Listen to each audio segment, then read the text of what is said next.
Good morning, everybody. I, Mahesh Kumar, Assistant Professor in Tirthankar Mahavir University. Indian medieval historiography के अंतर्गत हमारा आज का टॉपिक रहेगा चैलेंजेस इन स्टडी सल्तनत हिस्टोग्राफी। मध्यकालीन भारतीय इतिहास लेखन के तरीकों और उनकी चुनौतियों को समझने के लिए महत्वपूर्ण है कि उस समय के इतिहासकारों की कार्यप्रणाली को हम किस तरीके से जानें। ये इतिहासकार जो हुआ करते थे वो किस तरीके से इतिहास लेखन करते थे और उनको किस किस समस्याओं का सामना उठाना पड़ता था। जैसे कि उस समय इस तरीके जैसे कि आज के समय में लेखन जो भी राइटिंग हम कर रहे हैं उसके लिए बहुत सारी सुविधाएं हैं। हर चीज़ जो है वो उपलब्ध हो जाती है, लेकिन उस समय की अगर हम बात करें तो इतिहासकारों को बहुत सारी समस्याओं से गुजरना पड़ता था। उनका किस तरीके से कलेक्शन हो, किस तरीके से उसको जो है कंपाइल करें, कौन कौन सी जो है उनके प्राइमरी सोर्सेज हों, कौन कौन से उनके सेकेंडरी सोर्सेज हों, जिनके आधार पर वो एक सही इतिहास को लिख सकें। तो इतिहासकारों ने ऐतिहासिक घटनाओं का जो है एक दस्तावेजीकरण किया। उन्होंने इंफॉर्मेशन को कलेक्ट करने के लिए शाही फरमान, प्रशासनिक रिकॉर्ड और शिलालेख जैसे पत्रों से इंफॉर्मेशन को कलेक्ट किया और उनको जो है एक सही ढंग से कंपाइल करने का कार्य किया। यह प्रक्रिया बहुत समय लेने वाली हुआ करती थी, क्योंकि किसी भी फरमान को कलेक्ट करने में काफ़ी दिक्कतें होती थी, एकदम से उनको प्राप्त नहीं हो पाती थी। जो प्रशासनिक रिकॉर्ड थे वो बहुत गुप्त तरीके से रखे जाते थे, उनको भी प्राप्त करने में बहुत कठिनाइयाँ होती थी। और जगह जगह पर जो उस समय के सल्तनत पीरियड और मुगल पीरियड के जितनी भी चीज़ें हैं जो शिलालेखों पर लिखी जाती थी, उनके लिए भी दूर दूर जाकर उनका संग्रह करना पड़ता था। तो इस प्रक्रिया में उनको बहुत सारा समय गंवाना पड़ता था। और फिर ये स्थिति अच्छी हो और इसका जो इतिहास लेखन है वो अच्छा हो, इसके लिए वह अन्य व्यक्तियों से भी मिलते थे, उनसे इंफॉर्मेशन कलेक्ट करते थे और उन इंफॉर्मेशन को कलेक्ट करके एक अच्छे इतिहास लेखन का कार्य किया करते थे। इसी क्रम में अगर हम देखें तो शासनकाल की अवधियां किस तरीके से थी। जैसे कि सल्तनत पीरियड में अगर हम देखें तो एक एक डायनेस्टी में कई कई सुल्तान आए, कोई 1 साल रहा, कोई 2 साल रहा, कोई 10 साल रहा।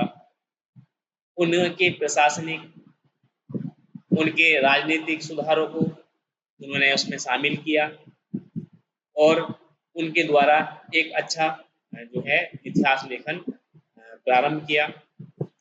अब उन्होंने शासकों की नीतियों और सामाजिक संरचनाओं को किस तरीके से एकत्र किया होगा, इसमें बहुत सारी समस्याएं उनको उठानी पड़ी। अगर हम देखें साहित्यिक शैली में, ये उन्होंने साहित्यिक शैली में किस तरीके से जो है समस्याओं का सामना करना पड़ा, तो इतिहासकारों ने साहित्यिक और काव्यात्मक शैली का उपयोग किया। उनके लेखन में साहित्यिक सौंदर्य और भाषण कला का समावेश होता था, जिससे उनके वृत्तांत केवल जानकारी पूर्वक नहीं बल्कि आनंद पूर्ण भी बनते थे।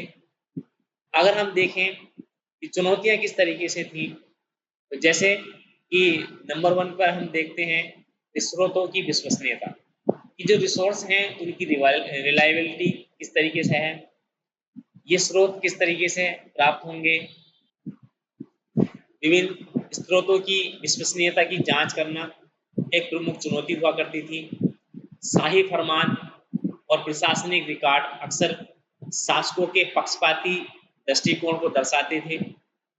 अगर कोई इतिहासकार इसके अगेंस्ट चलता था तो उसको सुल्तान की जो दंड का भोगभाजी बनना पड़ता था।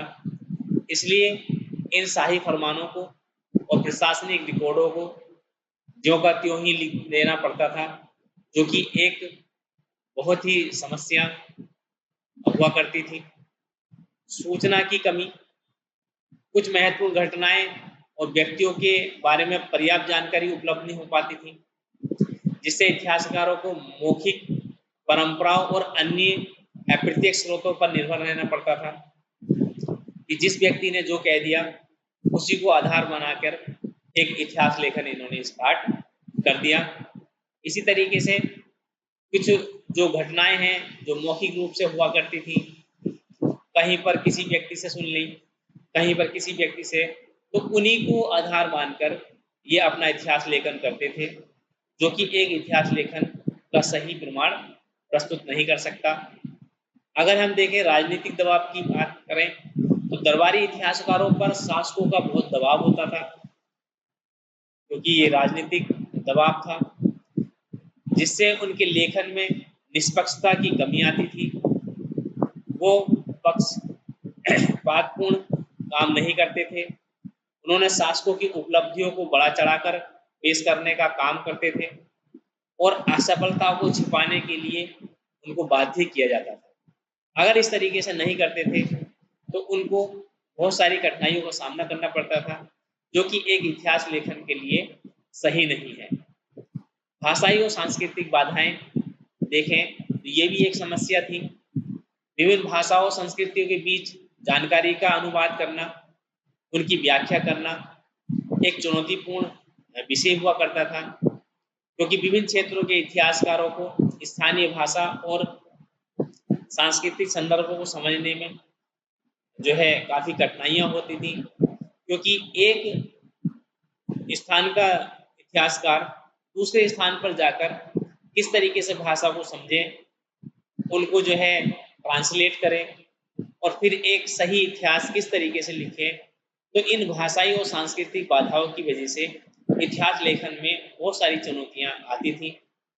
अगर हम देखें मध्यकालीन भारतीय इतिहास लेखन की इन चुनौतियों पर तरीकों को समझना और महत्वपूर्ण था, क्योंकि यह उस समय के ऐतिहासिक वृत्तांतों की सीमाओं और संभावनाओं की बेहतर समझ प्रदान करते थे। तो इस तरीके से हम कह सकते हैं कि मध्यकालीन इतिहास लेखन में इतिहासकारों को बहुत सारी समस्याओं का सामना करना पड़ता था, जिसमें राजनीतिक दबाव भी हो सकते थे, भाषा और संस्कृति भी हो सकती थी, और मौखिक रिकॉर्ड भी हो सकते थे, और सूचनाओं की कमी एक प्रमुख कारण हुआ करती थी, जिससे मध्यकालीन इतिहास लिखा तो गया, लेकिन उसमें वो रिलायबिलिटी नहीं आई जो कि एक होनी चाहिए थी, जिससे उस समय के शासकों का निष्पक्ष और पक्षपातपूर्ण रवैया जो है जो वो अपनाते थे वो उजागर नहीं हो पाया, और जो कि होना था। तो इस तरीके से मध्यकालीन इतिहास को समझने के लिए, उसकी चुनौतियों को समझने के लिए उस समय के इतिहासकारों को बहुत सारी समस्याओं से जो है जूझना पड़ा और इतिहास लेखन लिखना पड़ा। अब हम डिस्कस करेंगे आधुनिक दृष्टिकोण और मध्यकालीन इतिहास लेखन, यानी कि modern perspective and medieval historiography. आधुनिक दृष्टिकोण से मध्यकालीन भारतीय इतिहास का अध्ययन करना एक महत्वपूर्ण कार्य है, क्योंकि हमें यह उस समय के इतिहासकारों के कार्यों को नए सिरे से मूल्यांकन करने और उनकी प्रासंगिकता को समझने में मदद करता है। अगर हम देखें कि आज के आधुनिक पटल पर मध्यकालीन इतिहास को किस तरीके से देख सकते हैं, तो इसमें नवीन शोध विधियां हो सकती हैं। नवीन शोध विधियों में जैसे पुरातात्विक उत्खनन, डीएनए विश्लेषण और डिजिटल हिस्टोग्राफी हमें मध्यकालीन भारतीय इतिहास के नए पहलुओं को उजागर करने और पुराने इतिहास यानी कि पुराने सिद्धांतों को किस तरीके से हम नए तरीके से लिख सकते हैं, उसकी ओर हमें अग्रसर करती है। अगर हम देखें आलोचनात्मक विश्लेषण, तो आधुनिक इतिहासकार मध्यकालीन भारतीय इतिहास लेखन के आलोचनात्मक विश्लेषण पर भी जोर देते हैं। वे स्रोतों की विश्वसनीयता, इतिहास और इतिहासकारों के दृष्टिकोण और उनके लेखन में संभावित पूर्वग्रहों की जांच करते हैं कि पीछे क्या हुआ और इस लेखन को लिखने के पीछे क्या कारण था और जो इतिहास लेखन किया गया उसका क्या उद्देश्य था। इसी तरीके से अगर हम देखें तो कुछ जो बहुविषयक यानी कि मल्टी पर्सपेक्टिव, जिसमें आधुनिक इतिहास लेखन मल्टी पर्सपेक्टिव को अपनाता है, जिसमें इतिहास, समाजशास्त्र और साहित्य आदि विभिन्न क्षेत्र जो कि इन सिद्धांतों पर आधारित होते हैं कि इतिहास लेखन को किस तरीके से एक अच्छा किया जाए और एक अच्छा लेखन किस तरीके से किया जा सकता है, इसके ऊपर जो मध्यकालीन इतिहास लेखन के जो इतिहासकार हैं वो अपना दृष्टिकोण रखते हैं और मध्यकालीन भारतीय समाज और संस्कृति की एक व्यापक समझ प्रदान करते हैं। अगर हम देखें कि सामाजिक और सांस्कृतिक इतिहास किस तरीके का हुआ करता था, तो आधुनिक दृष्टिकोण से अगर हम देखें तो सामाजिक और सांस्कृतिक इतिहास पर जोर देते हैं, जो हमें उस समय के सामान्य लोगों के जीवन, उनकी प्रथाओं और उनकी चुनौतियों को समझने में मदद करता है। यह दृष्टिकोण हमें इतिहास के उन पहलुओं पर ध्यान केंद्रित करने की अनुमति देता है जो मुख्य धारा के राजनीतिक और सैन्य इतिहास में अक्सर देखने को मिलती है। अगर हम देखें मध्यकालीन भारतीय इतिहास का आधुनिक दृष्टिकोण से अध्ययन हमें उस समय की जटिलताओं को समझने और इतिहास के विभिन्न आयामों को उजागर करने में भी मदद करता है।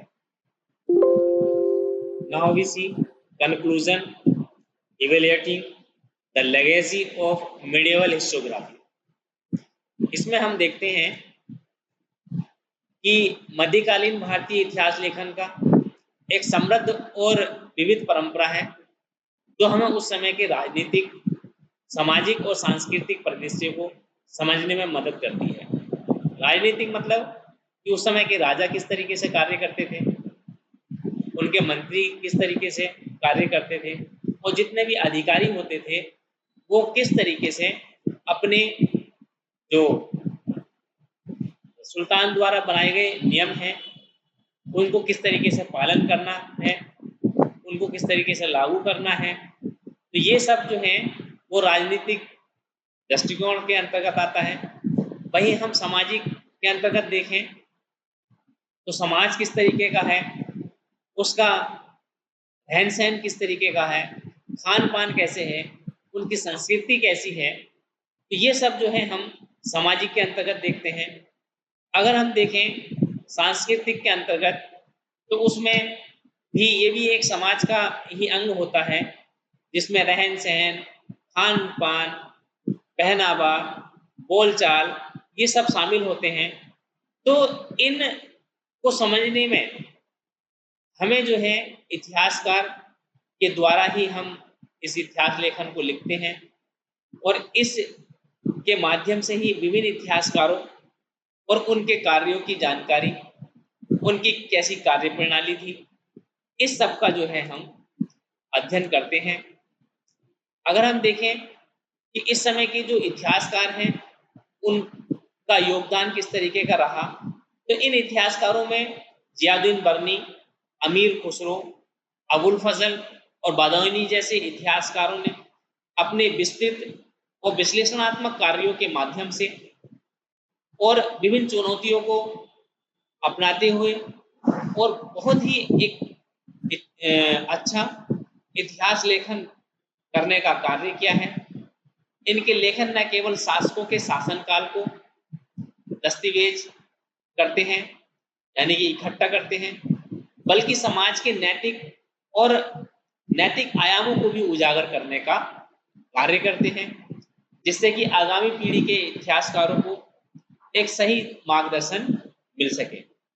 अगर हम देखें विविध विषय वस्तु के अंतर्गत, इतिहास लेखन ने विभिन्न विषयों को भी कवर किया है, जिसमें राजनीतिक घटनाएं किस तरीके से हैं, सैन्य अभियान किस तरीके से हैं, प्रशासनिक नीतियां कैसी हैं, सांस्कृतिक प्रथाएं, सामाजिक संरचना ये कैसी हैं, इन सबको जो है इसके अंतर्गत शामिल करते हैं। और इस विधि में हमें उस समय की जटिल सामाजिक और राजनीतिक गतिशीलता को भी समझने में मदद मिलती है। अगर हम देखें कार्यप्रणाली और चुनौतियां कैसी थी, मध्यकालीन इतिहासकारों ने दस्तावेजीकरण, कालानुक्रमिक वर्णन, व्याख्या और साहित्य शैली का उपयोग तो किया ही है, उन्होंने स्रोतों की विश्वसनीयता, सूचना की कमी और राजनीतिक दबाव जैसी चुनौतियों का भी सामना किया है। आधुनिक दृष्टिकोण के अंतर्गत हम देखें, आधुनिक शोध विधियां कैसी हैं, आलोचनात्मक और विश्लेषण, बहुविषयक दृष्टिकोण और सामाजिक और सांस्कृतिक इतिहास ने हमें मध्यकालीन भारतीय इतिहास के नए पहलू को उजागर करने और पुराने सिद्धांतों की चुनौती देने में मदद की है।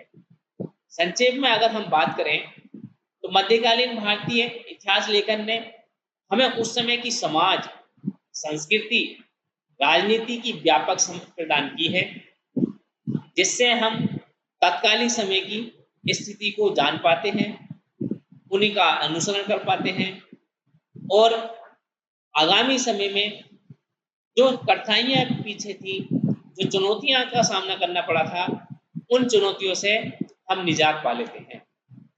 इसके अध्ययन से हमें इतिहास के विभिन्न आयामों को समझने में भी मदद मिलती है और आधुनिक दृष्टिकोण से इसका पुनर्मूल्यांकन भी कर सकते हैं। अगर आपको पिछले यानी कि पूर्व के इतिहास को जानना है तो हमें इन इतिहासकारों के इतिहास का अध्ययन करना अति आवश्यक है। अगर हम बात करें समकालीन इतिहास लेखन परंपराओं की, तो समकालीन इतिहास लेखन परंपराएं मध्यकालीन भारतीय इतिहास लेखन के अध्ययन में एक नई दृष्टि और दृष्टिकोण प्रदान करती है।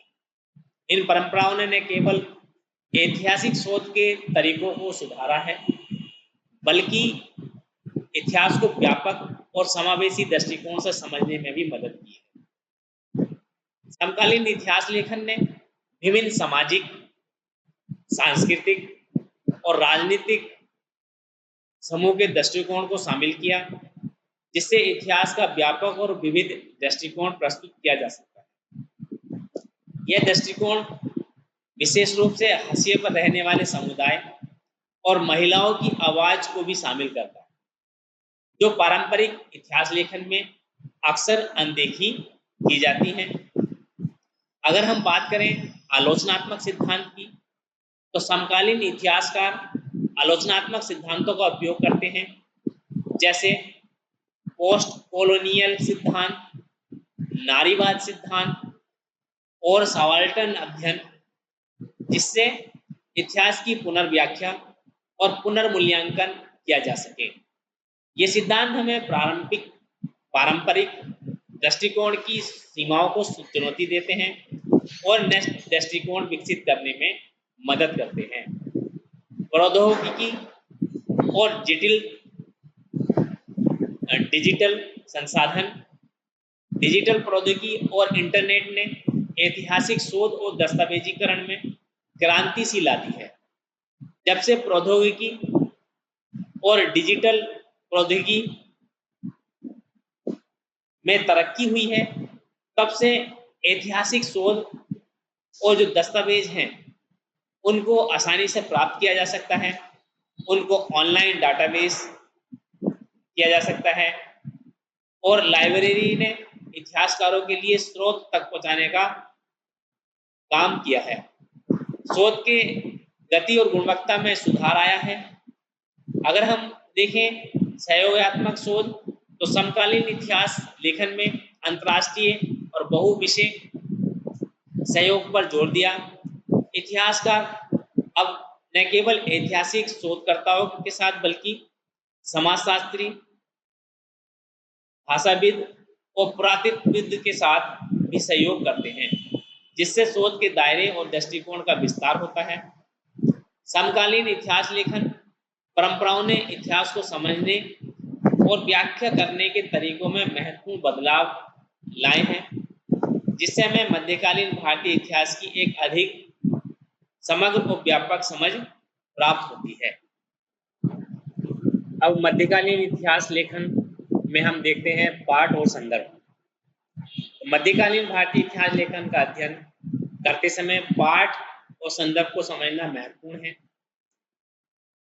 यह हमें स्रोतों की गहराई से व्याख्या करने और उनके ऐतिहासिक महत्व को समझने में मदद करता है। पाठ का विश्लेषण किसी भी ऐतिहासिक दस्तावेज या ग्रंथ का विश्लेषण करते समय उसके पाठ की गहराई को समझना, उसका विश्लेषण करना महत्वपूर्ण है। इसमें भाषा शैली और रचना के उद्देश्य का अध्ययन शामिल होता है। हमें यह इतिहासकार के दृष्टिकोण, पूर्वग्रह और प्राथमिकता को समझने में भी मदद करता है। अगर हम बात करें संदर्भ की भूमिका, किसी भी पाठ का अर्थ उसके ऐतिहासिक, सामाजिक और सांस्कृतिक संदर्भ में निहित होता है। संदर्भ का अध्ययन हमें पाठ के पीछे की परिस्थितियों, घटनाओं और प्रभावों को समझने में मदद करता है। यह दृष्टिकोण हमें पाठ की गहरी और सूक्ष्म व्याख्या करने में सक्षम बनाता है। बहुस्रोतीय दृष्टिकोण एक ही घटना या व्यक्ति के बारे में विभिन्न स्रोतों का अध्ययन करना महत्वपूर्ण है। यह दृष्टिकोण हमें विभिन्न दृष्टिकोणों और व्याख्याओं को समझने में मदद करता है और एक अधिक संतुलित और व्यापक दृष्टिकोण प्रदान करता है। पाठ और संदर्भ का समकालीन मूल्यांकन, समकालीन सिद्धांत और दृष्टिकोण हमें पुराने पाठों और संदर्भों का पुनर्मूल्यांकन करने में मदद करते हैं।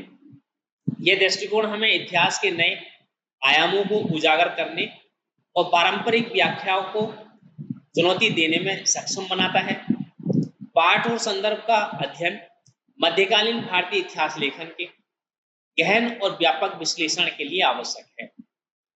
यह दृष्टिकोण हमें ऐतिहासिक स्रोतों की सूक्ष्म व्याख्या करने और वास्तविक महत्व को समझने में मदद करता है। मध्यकालीन इतिहास लेखन में अब हम बात करेंगे भविष्य की दिशाएं। मध्यकालीन भारतीय इतिहास लेखन में भविष्य की दिशाएं और संभावनाएं हमारे ऐतिहासिक ज्ञान को और अधिक समृद्ध और विस्तृत करने के अवसर प्रदान करती है। ये दिशाएं न केवल नए शोध विधियों और तकनीकों को अपनाने पर केंद्रित हैं, बल्कि पुराने स्रोतों और दृष्टिकोणों को पुनः मूल्यांकित करने पर भी ध्यान देती है। अगर हम देखें इतिहास लेखन में विभिन्न विषयों के एकीकरण पर जोर देना आवश्यक है। इतिहास, समाजशास्त्र, विज्ञान, साहित्य और विज्ञान के सिद्धांतों को और उनकी विधियों का समन्वय करना ऐतिहासिक ज्ञान को और अधिक व्यापक और समृद्ध बना सकता है। डिजिटल मानविकी, डिजिटल तकनीक का उपयोग इतिहास लेखन के लिए नई संभावनाएं खोलता है। डिजिटल, ऑनलाइन डाटाबेस और एआई आधारित विश्लेषण आदि उपकरणों का प्रयोग करके इतिहासकार को बड़े पैमाने पर डाटा विश्लेषण करने और नए निष्कर्ष निकालने में मदद मिलती है। आधुनिक शोध विधियां में अगर हम देखें जैसे डीएनए विश्लेषण, पुरातात्विक, जीआईएस, और रिमोट सेंसिंग हमें नए प्रकार के साक्ष्य प्रदान करती है जो पारंपरिक स्रोत के पूरक को हो सकते हैं और इतिहास के नए पहलुओं को उजागर कर सकते हैं। समावेशी इतिहास लेखन हाशिए पर हम अपने रहने वाले समूह जैसे महिलाएं, दलित, आदिवासी और अल्पसंख्यकों की आवाज को शामिल करने पर जोर देना आवश्यक है। यह दृष्टिकोण हमारे ऐतिहासिक दृष्टिकोणों को और भी समावेशी और संतुलित बनाता है। ग्लोबल इतिहास लेखन में वैश्विक दृष्टिकोण अपनाने से हम विभिन्न संस्कृतियों और सभ्यताओं के बीच की बातचीत और प्रभावों को समझ सकते हैं। यह दृष्टिकोण हमें भारतीय इतिहास को वैश्विक संदर्भ में समझने में मदद करता है। भविष्य की दिशाएं और संभावनाएं इतिहास लेखन के अध्ययन को नए आयामों में विस्तारित करती हैं। यह दृष्टिकोण हमारे ऐतिहासिक ज्ञान की ओर भी गहन और व्यापक बनाते हैं, जिससे हम इतिहास की जटिलता और विविधता को बेहतर तरीके से समझ सकते हैं। उम्मीद मध्यकालीन इतिहास लेखन के क्रम में अब हम देखेंगे कि नारीवादी इतिहास लेखन। नारीवादी इतिहास लेखन मध्यकालीन भारतीय इतिहास लेखन के अध्ययन में एक महत्वपूर्ण भूमिका प्रस्तुत करती है। यह महिलाओं के अनुभवों, उनके योगदानों, उनके संघर्षों पर ध्यान केंद्रित करता है, जो पारंपरिक इतिहास लेखनों में अक्सर नहीं देखे गए हैं। अगर हम देखें महिलाओं की भूमिका के बारे में बात करें तो नारीवादी इतिहास लेखनों में महिलाओं की राजनीतिक, सामाजिक और सांस्कृतिक भूमिकाओं को उजागर करना, इसमें रानियों, महिलाओं के नेतृत्व वाली विद्रोह और महिलाओं द्वारा संचालित सामाजिक धार्मिक आंदोलनों का दस्तावेजीकरण शामिल है। अगर हम देखें साहित्य और कला में महिलाएं, तो इसके अंतर्गत महिलाएं न केवल साहित्य और कला की संरक्षक थी, बल्कि वे काव्यत्री, लेखिका और कलाकार भी थी। इनके कार्यों ने समाज में महिलाओं की स्थिति और उनकी भूमिका पर महत्वपूर्ण विचार प्रस्तुत किए हैं।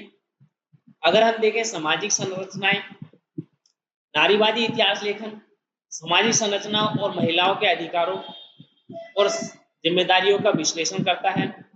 इसमें विवाह, परिवार और महिलाओं के सामाजिक और आर्थिक अधिकारों में बारे में अध्ययन शामिल है।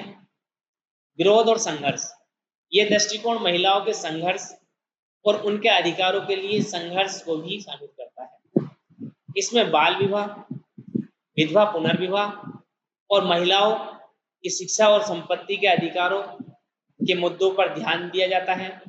नारीवादी इतिहास लेखन का अध्ययन हमें मध्यकालीन भारतीय समाज में महिलाओं की स्थिति और उनके योगदान को समझने में मदद करता है, जिससे इतिहास का अधिक संतुलित और समावेशी दृष्टिकोण प्राप्त हो सके।